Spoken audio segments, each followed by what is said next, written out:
começar agradecendo a Deus por essa oportunidade, agradecer ao nosso Mestre Jesus por estar sempre nos inspirando, nos protegendo, agradecer aos espíritos mentores do nosso centro que estão sempre nos ajudando a nos reunir, mesmo que virtualmente. Eu quero dedicar essa palestra a todas as mamães do nosso grupo, as mamães que estão nas suas casas e as mamães que estão lá do lado de Jesus também, que ontem foi o dia de vocês, parabéns. E para começar, o tema de hoje é autoconhecimento, né? Nós estamos dando início a um novo bloco de palestras. O tema do ano das palestras estão todos baseados nessa máxima que diz: Espíritas, amai-vos, eis o primeiro ensinamento, instruí-vos, eis o segundo. E nós já encerramos 3 blocos, né?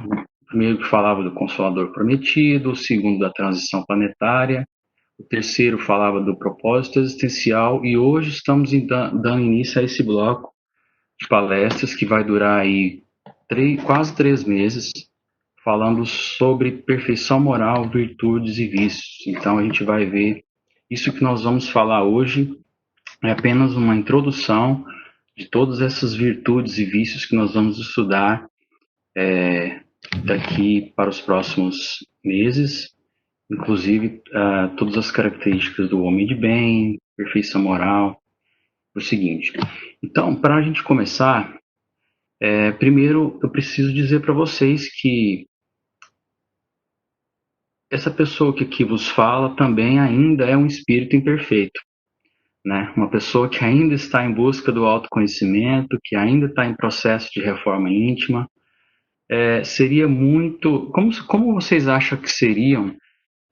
Vocês acham que seria se Jesus nos mandasse aqui um espírito puro que nos trouxesse aqueles ensinamentos maravilhosos, assim?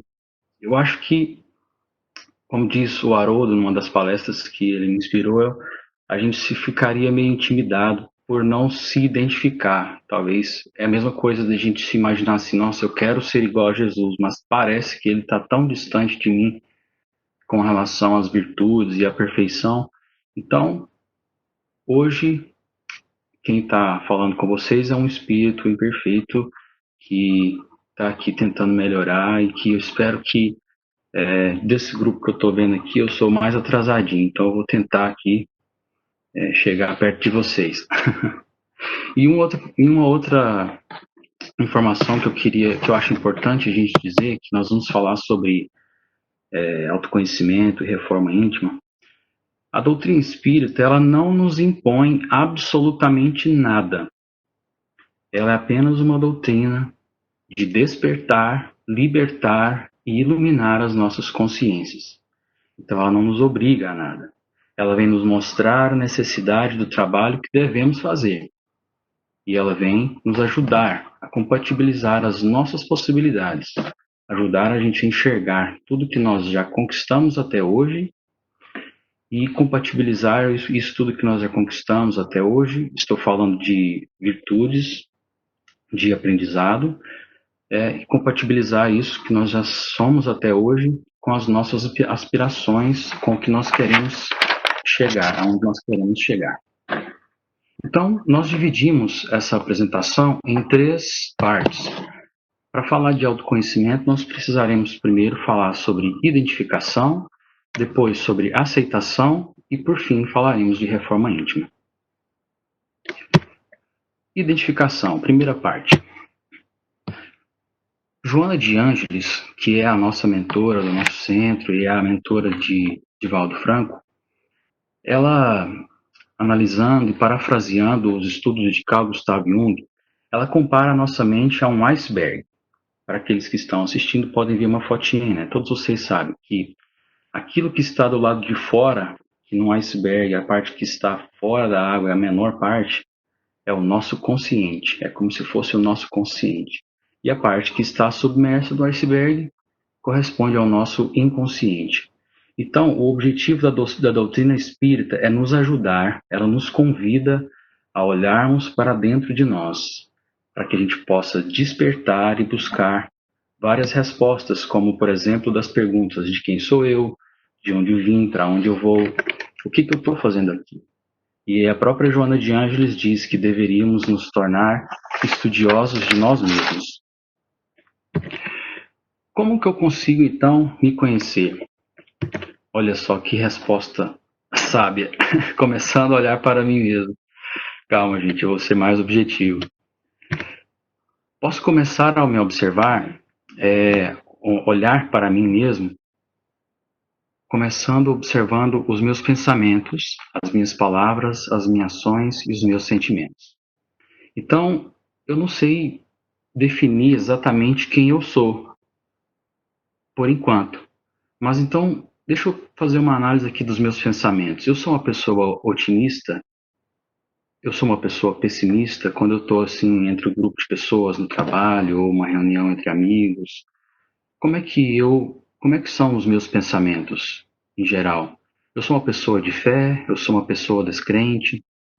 Como são as minhas palavras? Eu falo tudo que eu penso ou tudo aquilo que me vem à mente eu simplesmente jogo para fora? Ou eu sou uma pessoa cautelosa, né, que pensa antes de falar e pensa nas consequências dessas palavras que eu vou emitir? E também as mesmas coisas com relação às minhas ações. Eu sou uma pessoa impulsiva, uma pessoa instintiva, aquela que, ao ser provocada, ela já tem uma reação imediata, sem nenhum tipo de autocontrole, ou eu tenho esse autocontrole nos momentos que são necessários? E também isso vale para os meus sentimentos e para as minhas emoções. Quando eu faço essa olhar para o meu interior, quais são as emoções que eu carrego comigo agora, por exemplo? Estou feliz de estar aqui, estou preocupado com o que está acontecendo ali no outro quarto, mas no fundo mesmo, algo que possa estar me incomodando. Quais são as emoções que eu carrego? Eu sou uma pessoa rancorosa, carrego mágoas, eu sou uma pessoa que tenho dificuldades em perdoar, ou eu sou uma pessoa alegre, bem-humorada, positiva, para cima. Todas essas emoções e sensações, elas estão presentes dentro da gente e a gente pode começar a observá-las. Uma segunda etapa, um segundo passo que a gente pode começar para se conhecer é observar as minhas relações com o próximo. Nessas relações, o outro desperta quem eu sou. Olha que interessante. Nesses dias de shelter in place, um amigo meu disse que está conversando mais com a esposa dele. E ele não é de ver que ele disse que ela é realmente uma pessoa, gente boa, que ele até casaria com ela de novo. Para você ver, né? Eles começaram a conversar. Por quê? Porque nessas relações onde a gente troca experiências, normalmente a outra pessoa desperta aquilo que já existe dentro de mim. Então, nesse momento de shelter in place, principalmente, pode ser que eu me encontrei irritado ou impaciente ou com ciúmes. A causa dessas reações, desses sentimentos, ela está presente no outro ou elas estão presentes em mim? Né? Isso já é uma identificação. A gente está, por enquanto, só preocupado em identificar, né, o que o próximo, essa convivência com o nosso irmão, desperta dentro da gente. E um terceiro passo é não confundir os papéis que eu exerço com quem eu realmente sou. Quais papéis são esses? Então, pode ser que eu seja uma engenheira, uma médica, uma auxiliar de serviços gerais, ou posso ser o dono de uma empresa, posso ser pai, mãe ou filho. Isso é realmente quem eu sou? Ou isso são funções que eu exerço durante esse momento da minha vida? Porque e as outras vidas que eu vivi antes dessa? Não contaram? Tudo que eu aprendi, as outras funções que eu exerci nessas reencarnações passadas, elas não fazem parte do meu ser essencial, de quem realmente eu sou? Então, essa é uma outra forma de a gente começar a se olhar para a gente tentar se conhecer um pouco mais. Quem sou eu, afinal? Nós somos espíritos imortais em processo de evolução, em busca da felicidade e da perfeição. Bruno Altieri, da onde você tirou isso? Vocês lembram que nós temos um Criador, o nosso Deus, que no livro dos Espíritos, na questão número 1, eles falam que Deus é a causa primária de todas as coisas, a inteligência suprema do universo. E Deus foi quem nos criou. Nos criou como os espíritos simples e ignorantes. E, portanto, nós somos espíritos imortais porque não tem fim, certo? Deus é eterno, né? Não tem início nem fim. Nós somos imortais, porque nós tivemos um início, mas não teremos fim. E nessa imortalidade nós estaremos sempre no processo de crescimento e de evolução em busca da felicidade, em busca da perfeição. Daqui a pouco, se vocês não acreditam em mim, Joana de Anjos vai falar isso, aí vocês podem acreditar nela, tá bom? Então, já que Deus nos criou a todos como seres simples e ignorantes, tá? Deus criou o nosso espírito. E nós todos estamos aqui no planeta Terra, ou seja, a nossa composição biológica é igual também. Todos os elementos atômicos que formam o nosso corpo são iguais. Os mesmos átomos que compõem o meu corpo estão também no corpo da Adriana, da Andresa, da Mirth, são os mesmos elementos. Então, o que nos torna diferentes um do outro? Né? Porque para Deus nós somos únicos, indivíduos únicos, todos somos diferentes. O que nos torna diferentes é que nós somos. O que nos torna uns seres únicos é o conjunto de experiências que trazemos conosco durante a trajetória que percorremos no decorrer das sucessivas reencarnações. Então, mesmo tendo a mesma formação, vocês lembram que cada um de nós exercemos funções diferentes. Umas são mães, outros são pais, uns são patrões, outros são funcionários. E o que nós fazemos dessas funções, desde o princípio das nossas reencarnações, é que vão determinar quem somos nós e por isso nos tornando seres únicos, porque cada um de nós utiliza diferente o seu livre-arbítrio. Então, o uso do nosso livre-arbítrio, as escolhas que nós fazemos, as decisões que nós tomamos, os caminhos que nós escolhemos percorrer, são demonstrações dos seres que realmente somos em essência. No Livro dos Espíritos, na questão 167, Allan Kardec pergunta: qual o fim objetivado com a reencarnação? Os espíritos então respondem: expiação, melhoramento progressivo da humanidade. Sem isso, onde a justiça? Então, quando a gente ouve expiação, vamos pensar que assim, nós somos espíritos imortais que precisamos passar por várias experiências. No Livro dos Espíritos também a gente aprende que a Terra, esse planeta onde nós estamos agora, é um planeta de provas e expiações. Então, quando a gente lê essa palavra expiação, vamos pensar que nós somos espíritos que nós estamos aqui, ou numa escola ou num hospital. De qualquer jeito, quando a gente sai daqui, vai estar melhor do que quando entrou. Porque ou a gente vai estar curado de uma enfermidade, ou ter melhorado, ou aprendido alguma coisa, né? Ou aprendido alguma coisa como numa escola, certo? E isso vai gerar um progresso em nós mesmos como seres, como espíritos imortais. E sem isso, onde há justiça? Porque todos aqui são iguais perante Deus, né? Então todos são tratados, apesar das provas e das expiações serem diferentes, a justiça divina ela é sempre igual para todos. Ele nos ama igual.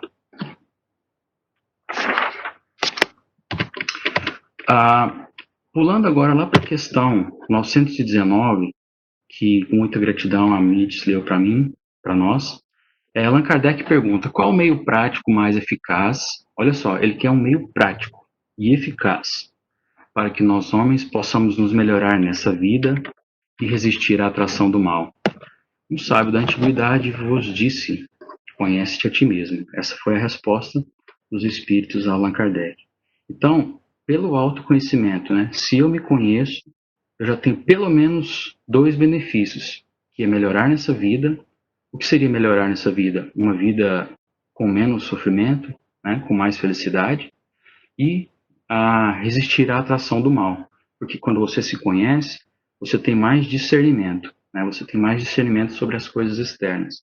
Então você faz melhores escolhas e com certeza você vai fazer escolhas para o bem e não para o mal. Dando sequência nessa pergunta, Allan Kardec fala então: nós conhecemos bem essa máxima, né? Conhece-te a ti mesmo. Porém, a dificuldade está em precisamente de cada um conhecer-se a si mesmo. Qual o meio de consegui-lo? Essa resposta foi dada por Santo Agostinho. Aqui. Dirigi, pois, a vós mesmos perguntas. Interrogai-vos sobre o que tendes feito e com que objetivo procedestes de tal e tal circunstância. Sobre se fizestes alguma coisa que, se fosse feita por outra pessoa, você censuraria ou não? Se obrastes alguma ação que não ousarias confessar. Além disso, e se Deus resolvesse nesse momento chamar para de retorno ao plano espiritual, você temeria o olhar de alguém ao entrar no novo mundo dos espíritos? Então, essas são perguntas que a gente pode fazer diariamente para nós, para que a gente possa entender se a gente está atuando de uma forma correta ou não. É como escovar os dentes ou tomar banho. Tem que ser feito todos os dias, né? Essa é uma autoanálise que pode ser feita todos os dias. Pode não, que deve ser feita. Que é o que diz, são as palavras de Santo Agostinho. Então, nessa primeira parte, nós falamos da identificação. Quando nós voltamos os nossos olhos para dentro de nós mesmos, nós identificaremos quem realmente somos. Somos portadores de virtudes e de qualidades, de defeitos e vícios. Mas uma coisa importante que vale a gente lembrar é que o autoconhecimento ele não é uma violência interna. Ele é um processo transformador. Então, ele deve ser realizado em paz, cada um no seu tempo. Isso daqui, nós não estamos aqui apostando uma corrida. Tá? É nós conosco mesmo. Então, nessa primeira parte do autoconhecimento, nós já tivemos aí a definição dos espíritos e vimos como que a gente pode olhar para dentro de si mesmo e o que a gente vai encontrar. Qualidades e virtudes, defeitos e vícios. Então, vamos para a segunda parte, a aceitação. Ao identificar essas virtudes ou esses vícios, o que eu vou fazer com isso? Se eu sou uma pessoa imatura, cadê minha cola? Tá aqui. Se eu sou uma pessoa imatura, eu vou começar a agir e a reagir de forma equivocada. Primeiro, não aceitando, né? Porque eu vou encontrar várias imperfeições dentro de mim, mas eu não quero aceitar essas imperfeições. Então eu não aceito. E eu vou querer arrancar isso de mim de qualquer forma, como se não pertencesse a mim. E isso gera sofrimento. E isso gera culpa, né? Porque às vezes eu encontro alguma imperfeição de mim que eu não queria, ou que eu não quero carregar. Vamos tentar pensar aqui em alguma coisa prática, né? A inveja. Eu descobri que eu tenho uma inveja muito grande do meu colega de trabalho, né? Porque a gente faz o mesmo trabalho, basicamente, e parece que a vida dele é muito melhor que a minha. E por que eu não tenho uma vida tão boa quanto a dele? E todo esse martírio, esse sofrimento, vai me gerar sofrimento. Porque e se eu pensasse diferente? Pensasse o que eu posso fazer para ser igual a ele? Ou pensasse o que eu posso fazer para ser melhor do que ele? Né? Para evitar esse sofrimento. Né? Por outro lado, se eu sou uma pessoa madura, eu vou olhar todas essas minhas imperfeições e vou aceitá-las. Por enquanto, a gente está só identificando. Então, além da inveja, pode ser que eu tenha várias outras imperfeições.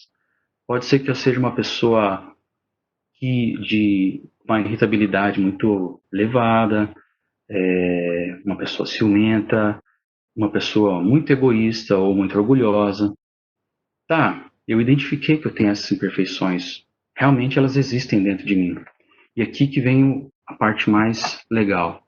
Nós aceitamos e agora começa então a transformação. E é que nós vamos então trabalhar nessa aceitação, que é quem nós realmente somos. A aceitação é perceber que aquilo existe dentro de mim e eu não posso arrancar isso de um dia para o outro. Eu posso então modificar isso gradualmente e transformar. E esse é o nosso trabalho. Joana de Ângeles, ela chama essa aceitação de resignação dinâmica.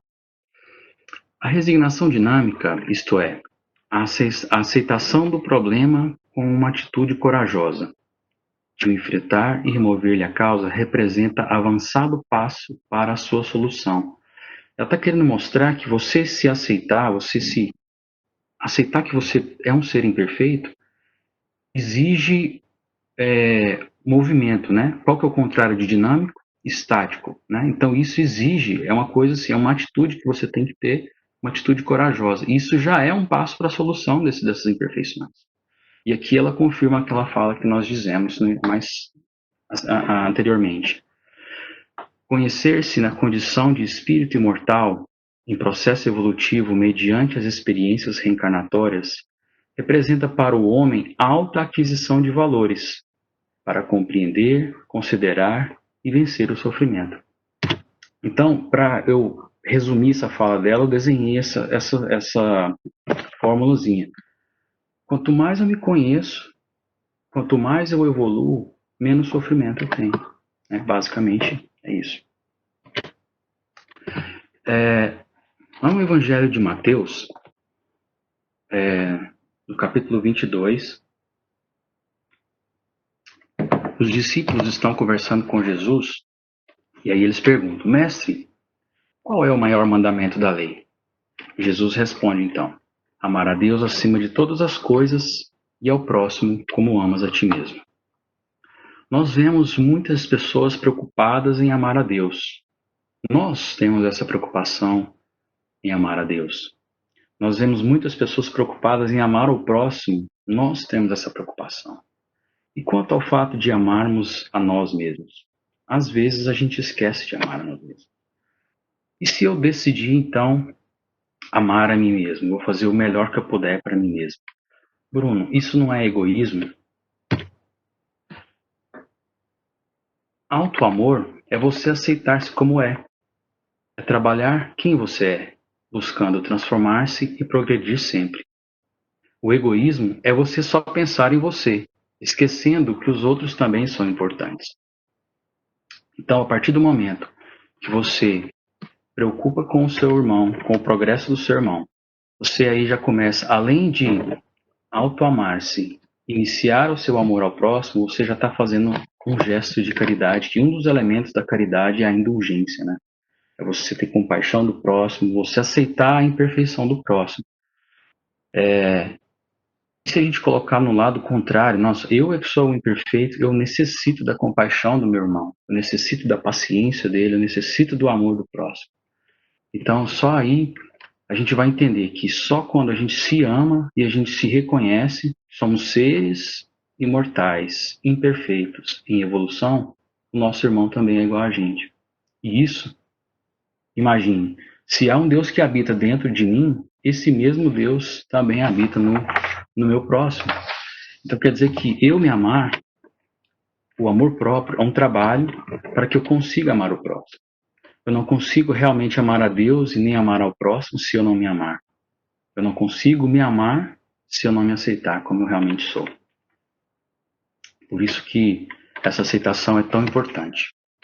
E já que nós falamos de aceitação, nós identificamos lá que nosso ser essencial, esse espírito que acumulou várias experiências decorrentes de sucessivas reencarnações, trouxe várias virtudes de coisas que eu já aprendi e outras que ainda precisam ser trabalhadas.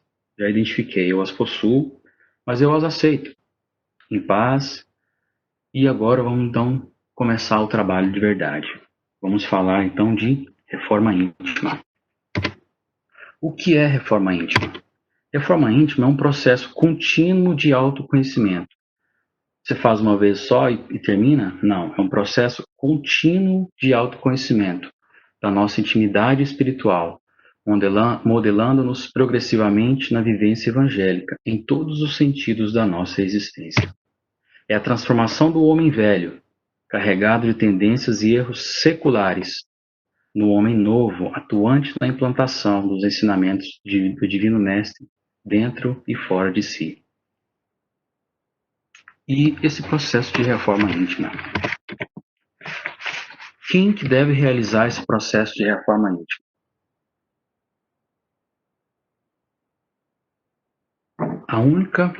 O único ser que é imutável e perfeito, eu acho que vocês sabem. Que ele habita dentro de vocês, que é Deus. É o ser que é imutável, porque que ele não tem como mudar se ele é perfeito. Então, qualquer outro ser que não seja perfeito, ele é capaz de melhorar, de progredir.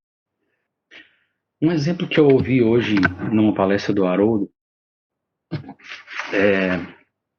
vocês lembram de Simão Pedro, que foi o apóstolo escolhido por Jesus para ser o líder do apostolado de Jesus. E eles conviveram por pelo menos 3 anos, né? Onde Jesus estava, Pedro estava presente, Jesus repousou na casa de Pedro, eles oravam juntos, eles comiam juntos, Pedro ia pescar e ele via Jesus lá junto com ele. E Jesus escolheu Simão Pedro para ser o líder do seu apostolado. E vocês já pararam para pensar quando foi que realmente Simão Pedro percebeu a necessidade da reforma íntima? Vocês lembram que Jesus, sabendo do que aconteceria no futuro, mesmo assim ele convidou Pedro? Quando Pedro negou a Jesus pela terceira vez, ele teve aquele choque. Ele realmente reconheceu o seu tamanho e a imensidão que era o Cristo. E aí ele percebeu o tamanho que era o trabalho que ele tinha que desenvolver nele próprio para reconhecer quem era o mestre que estava ali diante dele. Né? Se ele queria realmente ser igual ao mestre, quantas coisas ele teria que passar a acreditar e trabalhar para isso. Então, esse processo de reforma íntima cabe a qualquer um de nós, que somos seres imperfeitos, a qualquer momento. Basta que a gente olhe para dentro de si mesmo e perceber. Vou ler minha colinha aqui. Esse processo de reforma íntima cabe a qualquer um, a qualquer momento. Basta ele olhar para si, perceber onde ele está e não se impor metas que não sejam sejam impossíveis de alcançar. Porque às vezes, se eu percebo uma dificuldade minha, vamos dizer, vou escolher uma aqui para ficar bem óbvio, uma coisa mais clara.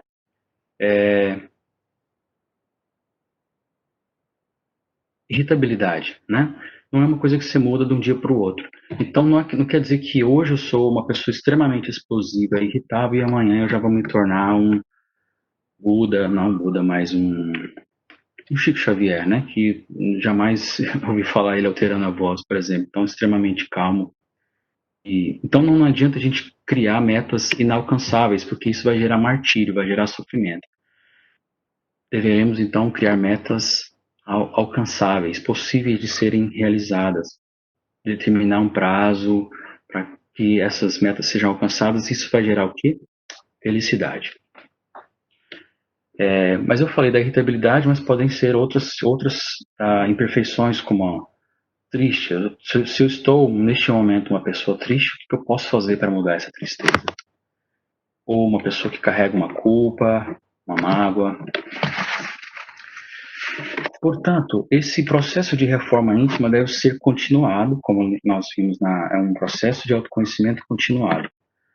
Exige, então, esforço, dedicação e empenho para que essas mudanças realmente aconteçam.